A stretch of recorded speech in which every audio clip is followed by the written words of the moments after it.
आज हमारे पॉडकास्ट में आए हैं एक ऐसा इंसान जो 80 साल के हो गए हैं और अभी भी रुकने का नाम नहीं ले रहे हैं। उस इंसान का नाम है मिस्टर अमित गांधी जी। तो अमित गांधी जी, नमस्कार आपका। आप हमारे शो में आए, हमारे पॉडकास्ट में आए। आइए बैठिए और बहुत सारी बातें होंगी। आइए अपना सीट ग्रहण कीजिए। नमस्कार। तो मित्रों, मैं आपको यह कहना चाहता हूं कि आने वाले सालों में हमें सर, अभी कैमरा चालू नहीं हुआ है और आप भौंकना मतलब भाषण देना चालू कर दिए। कैमरा तो ऑन होने दीजिए सर। अरे भाई, तो चालू करना जल्दी। इतना टाइम किसी के पास है क्या? चालू हो गया सर। क्या? कैमरा कैमरा सर हो गया है चालू। तो क्या पूछना चाहते थे आप? पूछिए। शुरू किया जाए। आज का पहला सवाल ये है कि आप करप्शन को लेकर क्या विचार रखते हैं और आने वाले इलेक्शन में इसका क्या प्रभाव पड़ेगा और आपका क्या मुद्दा रहेगा कि आप करप्शन पूरे जड़ से मिटाने के लिए क्या आपका नियोजन है? करप्शन हटाने के लिए वो तो सोचना पड़ेगा, क्योंकि मैं अपने एक्सपर्ट से पूछ के आपको बताऊंगा कि क्या क्या प्लानिंग है और इस पे कैसे अमल किया जाए। जब आपको मालूम ही नहीं है तो आप इलेक्शन कैसे जीत गए सर? करप्शन करके, और क्या। मतलब करप्शन फ्री हमारा मुद्दा था ना। हाँ तो सर बताइए ना, करप्शन कैसे मिटेगा हमारे देश से परमानेंटली? देखिए, वो मैं आपको नहीं बता सकता। लेकिन क्यों सर? क्योंकि अगर मैं ये आपको खुले खुले कैमरे में बता दिया तो जो बाकी के जो करप्शन करने वाले लोग हैं वो सतर्क हो जाएंगे और हम उसको पकड़ नहीं पाएंगे। चलिए ये बताइए कि पिछले 5 सालों में आपकी सरकार ने क्या क्या किया। कि हमने 2 होटल्स बनवाए हैं और 2 क्रिकेट स्टेडियम की नींव रखी है। दूसरा सवाल पूछिए जिसका मैं आसानी से उत्तर दे सकूं और अपनी प्यारी जनता को समझ में आए। लेकिन उससे जनता का क्या फायदा होगा सर?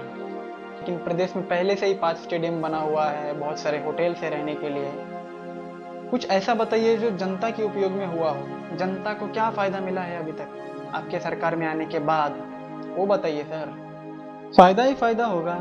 लोग स्टेडियम में बैठ के मैच देखेंगे और स्टेडियम में आने के लिए लोग दूर दूर से आएंगे तो उसे होटल में रहने के लिए कमरा तो चाहिए। इसलिए हम एक्स्ट्रा कमरा बनवाने जा रहे हैं और एक्स्ट्रा होटल्स बनवाने जा रहे हैं। आप क्या बोल रहे हैं सर? मुझे समझ में नहीं आ रहा। जब मुझे ही समझ में नहीं आ रहा तो आप जनता को क्या समझाएंगे? आप मेरा ही एग्जांपल ले लो।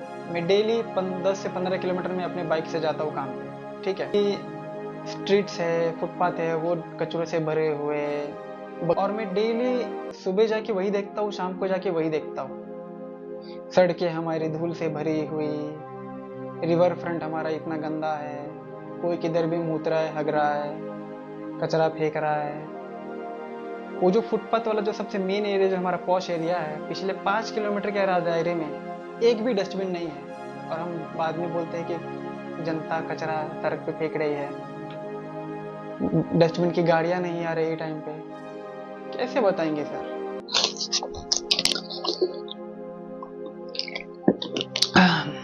देखिए, ऐसा नहीं है। हमने रोड्स बनवाए हैं, नाला दुरुस्त करवाए हैं, बहुत सारी ऐसे विकास योजनाएं हमने लाए हैं जिससे जनता को लाभ पहुंचे। बारिश जैसे आती है वैसे ही पता चलता है कि रोड पे पानी है या खेत में रोड है। देखिए, मुझे लेट हो रहा है और मुझे मंत्री जी के साथ रैली में जाना है। चुनाव का टेंशन बहुत ज़्यादा है और रैली पे रैली हमें करनी है। बाकी तो सवाल जवाब होते रहेंगे। एक बार इलेक्शन जीत जाए फिर आराम से 4-5 घंटा पूरा दिन निकाल के आपके पास आएंगे, वापस से करेंगे जो सवाल जवाब करना है वो। एक भी सवाल का आंसर दिए ही नहीं। अभी हमने चालू ही किया था पॉडकास्ट। मेरे पास पूरी लिस्ट पड़ी है सर, ये देखिए, पूरा मैंने कच्चा चिट्ठा खोल के लाया हुआ है, पूरा सवाल। एक अगर ऐसी बात है तो चलो परसों मुलाकात किया जाए। कल रैली है, कल रैली के बाद आएंगे तो वापस से परसों आपके साथ 2 घंटे 3 घंटे बैठ के मुलाकात किया जाएगा और वापस से सवाल जवाब किए जाएंगे। और इस बार हम आपको निराश नहीं करेंगे, हर एक प्रश्न का उत्तर हमें मालूम होगा। एक तो साल में एक बार भी आप आते नहीं मीडिया के सामने, सिर्फ अपना वो शो चलाते हैं और उसमें आपका जो मन करे वही बोलते रहते हैं।